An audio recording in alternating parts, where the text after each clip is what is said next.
Before we get into today's video, I'd like to give a shout out to the person that suggested this topic. Nagil Election? I hope I'm pronouncing that right, but thank you for the suggestion, and I must agree. Commissar Yarrick is definitely one unit of a character. And now on with today's video.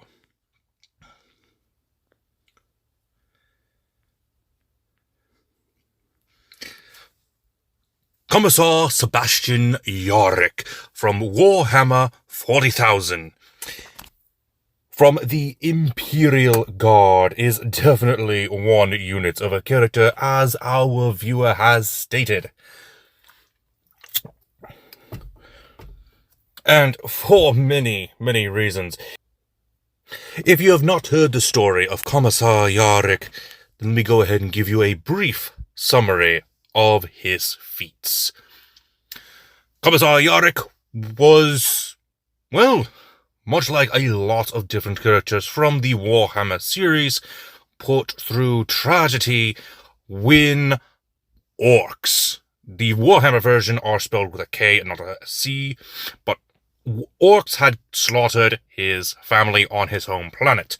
So he enlisted himself into the Imperial Guard to hunt down orcs.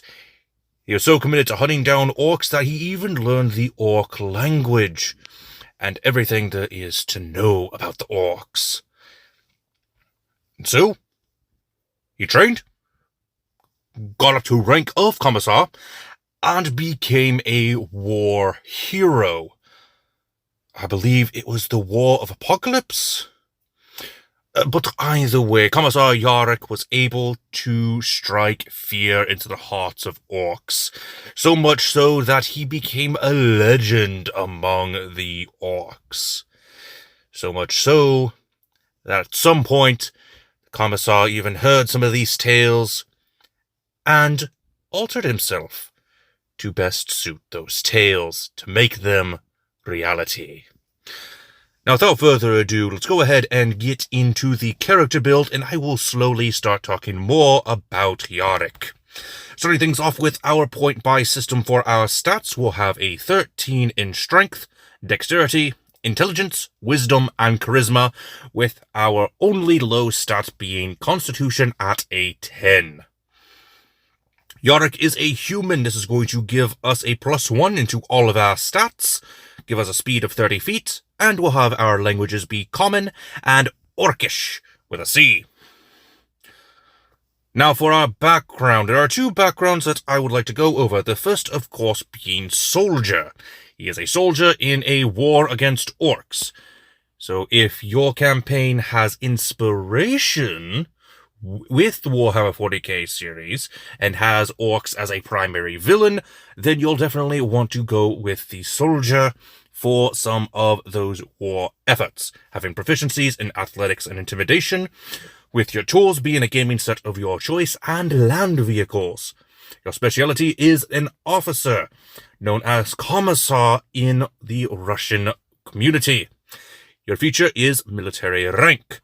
This being Warhammer 40k, however, you are in space, so for a more realistic Commissar Sebastian Yarrick, we also have the Wild Spacer, giving us proficiencies in athletics and survival, as well as navigator's tools and space vehicles. He was even able to pilot an orc ship by himself after the main orc leader had released him, saying that good enemies are hard to find. You get the feature Wild Space Adaptation, which gives you access to the tough feat. Now for our class, we're going to start things off as a rogue, and for very good reason. Commissar Yarrick was very good at setting traps, which means we are going to need thieves' tools, at the very least expertise. So it makes the most sense to have the rogue with expertise in thieves' tools. Pardon. We'll get a hit die of 1d8, starting hit points at 8 plus our constitution modifier, proficiencies in light armor, simple weapons, hand and crossbows, longsword, rapier, sword, short sword, Saving throws are dexterity and intelligence, with our skills being acrobatics, insight, investigation, with one other depending on the background you have chosen. If you have picked soldier, go with perception.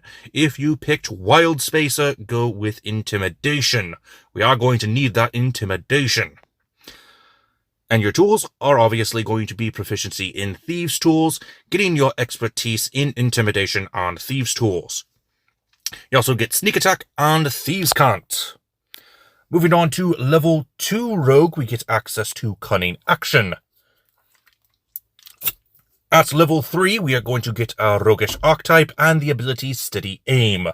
For our roguish archetype, we are going to go with the scout, giving us access to skirmisher and the survivalist feature, giving us not just proficiency, but doubling our proficiency bonus for nature and survival. Moving on to level 4, we're going to grab the feat Resilient, increasing our constitution by 1, and giving us proficiency in the constitution saving throw. Now for our multi-class, we're going into Artificer, and I will explain more as to why that is the case when we get to level 3 Artificer.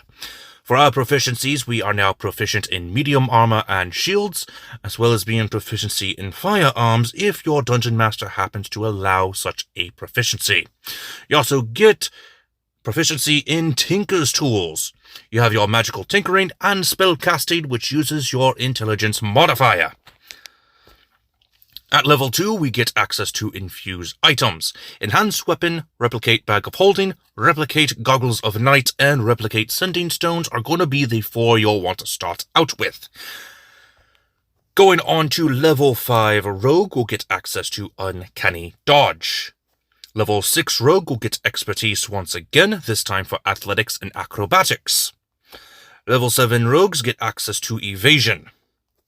Level 8 rogues get access to an ability score increase. Go ahead and increase your intelligence by 2 points. And now we need to talk about our Artificer level 3, and that's mechanical arm of Yarrick's. Yarrick got this mechanical arm after defeating an orc captain, not only killing it, but decapitating it and ripping its mechanical arm off and keeping it as a trophy. Another one of the tales that Yarrick had heard about was him having a gaze that could kill. So he implemented a robotic eye that could do just that. Kill with just a glance.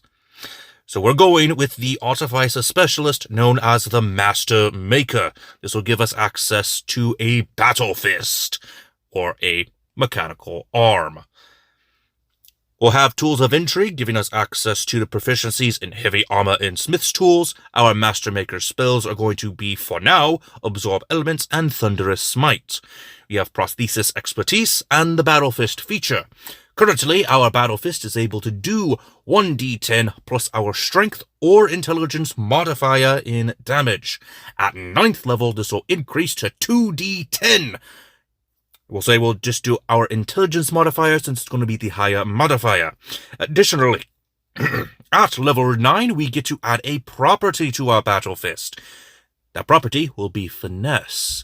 This means with the Master Maker at 9th level and an 8th level Sneak Attack, it'll be 2d10 plus Intelligence plus 4d6 Sneak Attack damage. That's a lot of damage.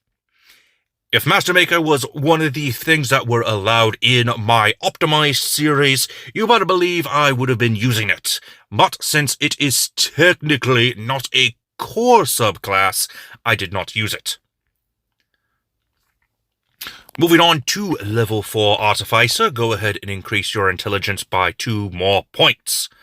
At level 5, we get extra attack thanks to our Master Maker subclass, and we get more spells, enhanceability, and lesser restoration. Moving on to level 6 Artificer, we now have Tool Expertise. Level 7 Artificer, we have Flash of Genius. Level 8 Artificer would get an ability score improvement, however I wanted the feat Dungeon Delver. This will give us advantage on Wisdom Perception and Intelligence Investigation checks made to detect the presence of secret doors. You have advantage on saving throws made to avoid or resist traps. You have resistance to damage dealt by traps. You can search for traps while walking at a normal pace instead of a slow pace. When you have the ability to set traps as efficiently as Yarrick does, you probably know a thing or two about traps.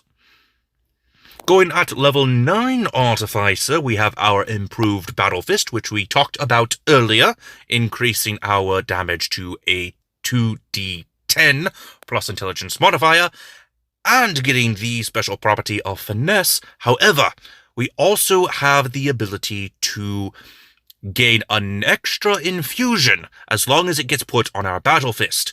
Additionally, our Battle Fist can now be used as a shield and a weapon at the same time, giving us a +2 to our AC.